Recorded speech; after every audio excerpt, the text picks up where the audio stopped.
One of Chris Tucker's early jokes is like, "Hey man, if anybody ever robbed me, he'd just be practicing." That was his big joke back in the day, man.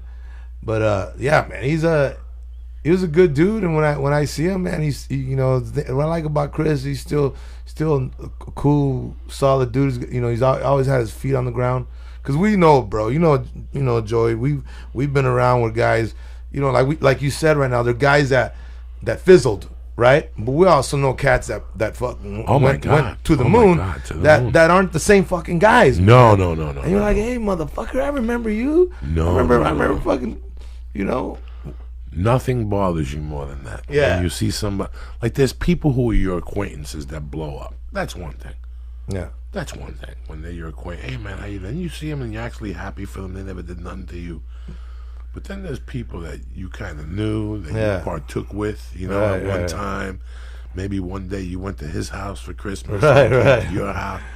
And there's one day you see him and they just say no. Yeah. Like that's it. Like I'm a different person now. I really don't want it. And you're like, okay. Right. That's a really fucked up feeling, man. And I've heard it's happened to a lot of people, like even in the acting community. Right. Like even in the acting community, they all went to acting class together, and one day people actually have that conversation. They actually say, "I don't want to be your friend anymore." No, but like I heard I knew a guy, and I had done a couple of projects with him. He's an Italian guy, nice. And he had some great credits. This guy. But when I met him, I could tell there was something not right. He was a little too goofy. And then he signed me up for something one day, and it wasn't what he said happened. I was embarrassed and shit. And I could tell by his choices that it was just fucked up. But one day he was telling me, he showed me something. I had to go rehearse with him or something. And I had to pick him up. And he goes, come in for a second. And when I was walking out, there was a picture of him. Like, bro, Nick Nolte. Mm-hmm. Some other dude, James Gandolfini. Like there was just like 8 actors and a bunch of girls at like a lakeside bar. And I go, what's this? Holy shit. That's like fucking Gandolfini and like fucking whatever. And he goes, let me tell you a story. He goes, before Gandolfini got the movie with Denzel on the boat with Gene Hackman, he goes, we were great friends.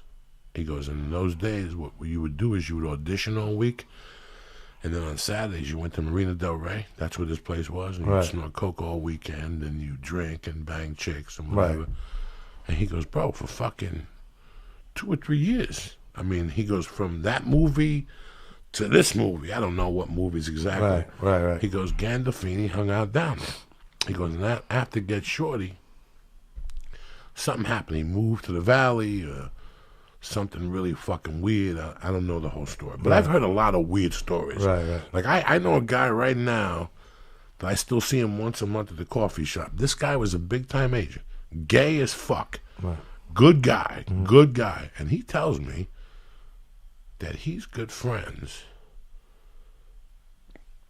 with somebody who had a child with Gandolfini off the record. Like she never, but this is all, you don't know who the fuck to believe. Right. But this dude, I've heard the story about this dude to be true, and he's dead now. But he was showing me these pictures, and he goes, let me tell you the funny thing. This went on for like 2, maybe 3 years. We'd get together, and we'd snort all these guys. Nick Nolte, he goes, they would just come to this bar, and then we'd go to a house, and we'd party all weekend long. And he goes, I still remember that Gandolfini stopped coming around. But he goes, after The Sopranos' first season, he goes, I'm a big mob type. The guy was a big mafia worker. He goes, I actually called him. I still had his number. And he goes, and he answered. And I go, Jimmy, this is da-da-da-da-da.